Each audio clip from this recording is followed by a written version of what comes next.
look at a lot of the things of the flows of history, and let's look at just the last 2,000 years. Now, before going to the fact that, yeah, he lived, yeah, he was crucified and died and resurrected after 3 days, and yeah, I know that it was true. However, there's a lot of discrepancies over the whys, the whereofs, and all that of it. So I'm going to leave that to the side right now, but let's just look at the sweep of history. Over the last 2,000 years, you had in the Western civilized world two major branches take off. The Roman Catholic, which was the survivor of the Roman Empire, and the Council of Nicaea cemented that as a Roman institution, not an institution as established by Messiah.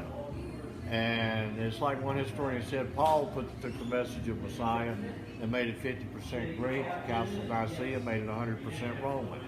So you got the Roman Empire that comes up through the Austro-Hungarian Empire, briefly flirts with Germany while moving to France over to England.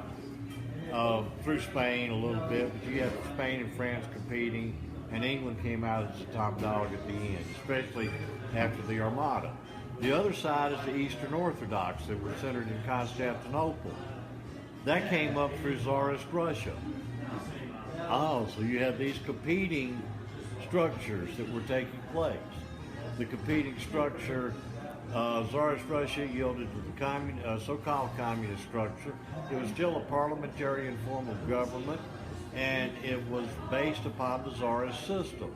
They did not change themselves to adapt to communism. They changed communism to adapt to themselves. Same thing with the message of the Messiah. The Greeks did not change themselves to adapt to the message of Messiah. They changed the message of the Messiah to adapt to themselves. Same thing the Romans did. So you have the Eastern Orthodox that comes up through the Russian Orthodox Church, and eventually the destruction of the Tsarist power, but it's raised back up under the banner of the Khazars, the red banner, to be a competitor with capitalism. But we don't have real capitalism any more than we have real communism in the world today. Real capitalism, however, would work. Real communism would not. So there's just the illusion of differences with these superstate nations. That's all. And this conversation, the listeners started, and we were talking about Afghanistan, and you mentioned that the U.S. has been the longest to occupy it since Alexander the Great. However, with the Chinese interest in Afghanistan, it's like this global Roman system is far larger than just the U.S., looking at all these other interests in that area. Well, Alexander cemented his rule over Afghanistan just like a lot of other places because he married native local princesses. Some of the tribal, chieftains, he married their daughters. He had a lot of wives. But so why don't we send Obama over there and let him marry some of them, and he could be along with all his Muslim brothers and all of that stuff. But anyway, yeah, we've done that, but we're the world empire. You don't believe we're in effect the Roman Empire after they moved the flagship from England and came to the United States. Why do we have, you look on the dais where of the Senate, and the vice president is the president of the Senate. But on both sides of that dais is the fasces, the battle axe that was the symbol of Imperial Rome. The only thing we don't have is a big banner up at the top of the vice president when he's sitting in his chair that says SPQR under an eagle. Senatus Populus Romani, the Senate of the people of Rome are one. Fascist, fasci, it's the bundle of rods, the representation of fascism on Congress today, but it lived on in Nazi Germany. Well, modern fascism was shaped by Benito Mussolini. And Benito Mussolini had promoted the concept of the merging of the corporate state with the governmental structure. So the corporations or the businesses of Italy and the government became one. Well, we had this. Eisenhower warned us about it in the military-industrial complex. It's like once upon a time, we built weapons to prepare for war. Now we build wars to prepare our weapons. and we're building wars all over the place. It's just like the Roman Empire. Roman Empire had a temple to peace in Rome. Well, this temple to peace in Rome only opened the doors of Rome, when it was in time of war. If Rome was at peace, they would shut the doors. But when Rome was at war, they would open the doors to let peace flow out from the temple of peace throughout the whole empire. I think it's something like 28 days total during the entire history of the Roman Empire that the doors to this temple of peace were shut. You look at a history of our country, and it's a history of warfare. And it's not just like, you could go back to Spanish American, World War I, and World War II. We had all these little brush fire wars in between. Just like Korea and Vietnam leading up to today. But between World War I and World War II, going back before World War I, we were sending people like the United States Marines. We were sending them into places like Nicaragua to support the United Fruit Company against people that just wanted to have their own damn country back, because these corporations had gone in there, bought up everything, and were raping the country for profits. About like modern pharmaceutical companies do today. You know, a lot of this information about the archons, which came from the Gnostics, specifically the Nag Hammadi, discovered in 45, but was believed to have been written about 400 AD. This comes out of the period of the Roman Empire, doesn't it? Yes, it comes out of the period of the Roman Empire, and it comes out of the suppression following the Council of Nicaea. Following the Council of Nicaea, all Gnostic teachings were suppressed, except a certain group of Gnostic teachers were retained and protected and kept as teachers for the children of the ruling class. That's because they knew the truth. So the truth was preserved for the ruling class.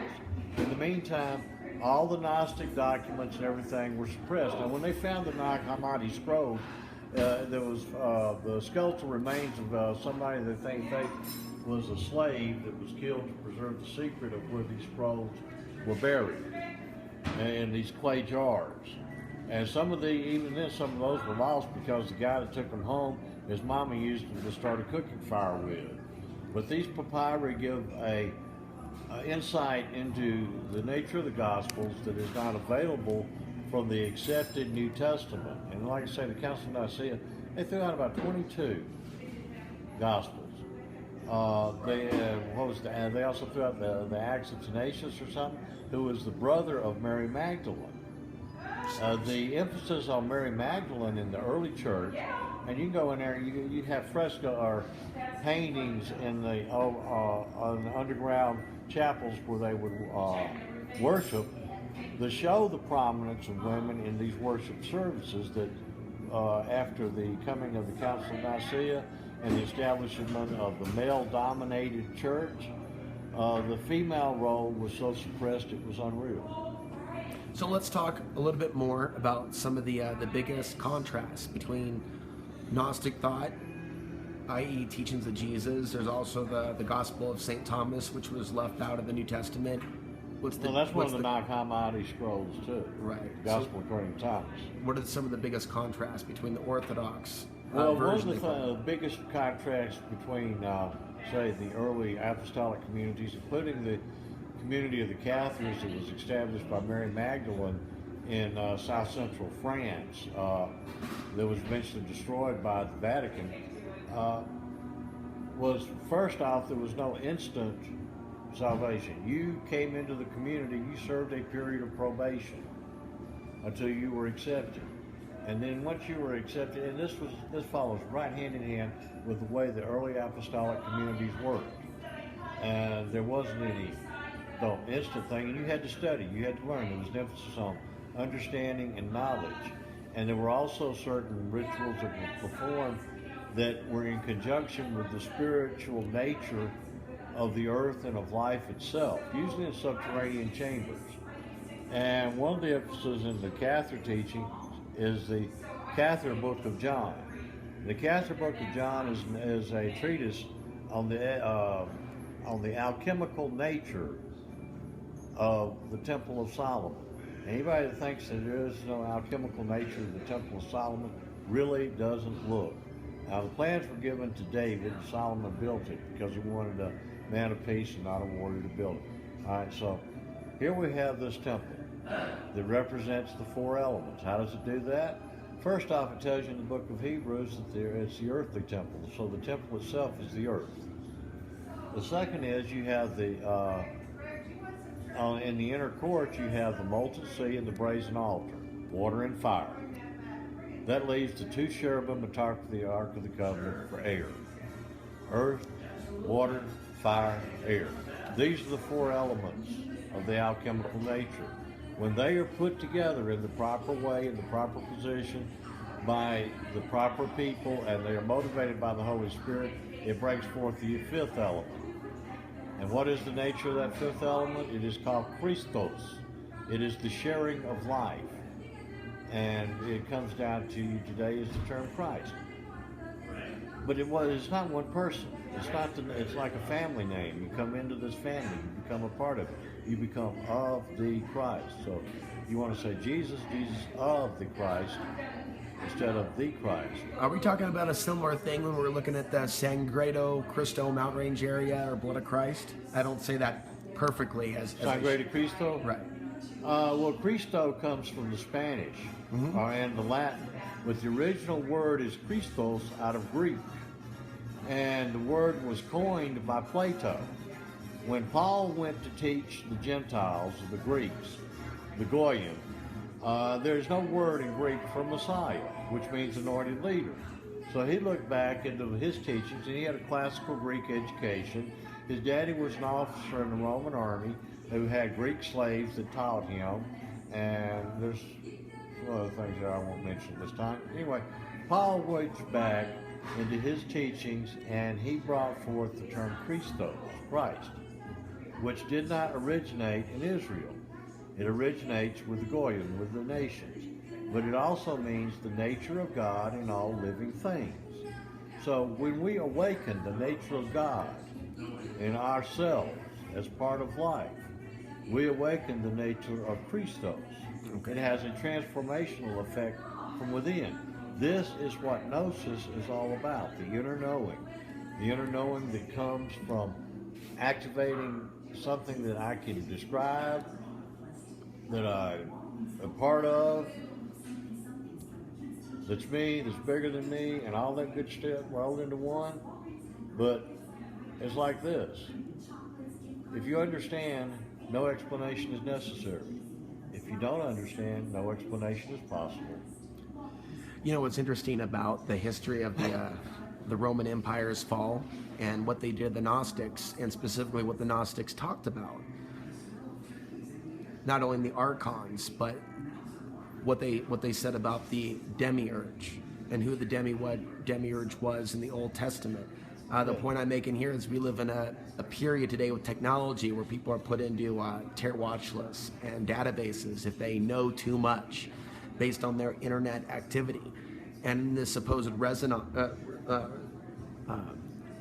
renaissance of consciousness, it seems that people that know a lot could end up on the radar of the modern incarnation of the Roman Empire. What are your thoughts on that? Yeah, well, that's going to happen whether I do anything or not. Whatever I say, things are going to happen in a certain progression. But here it comes down to a basic concept.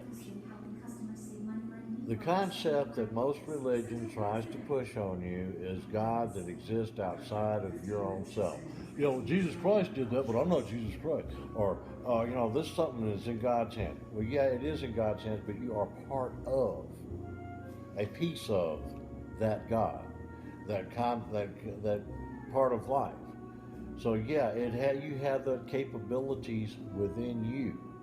So you can look at a religion that gives you an outer direction for finding something outside of yourself, or you can look at the truth to find what is within you. Find your own happiness within you. Find your own ethical standards within you. Find out what it is about life that you adhere to, that you love, that you care about within you, not within someone else. If your happiness is dependent on anything outside of yourself, then it is an illusion.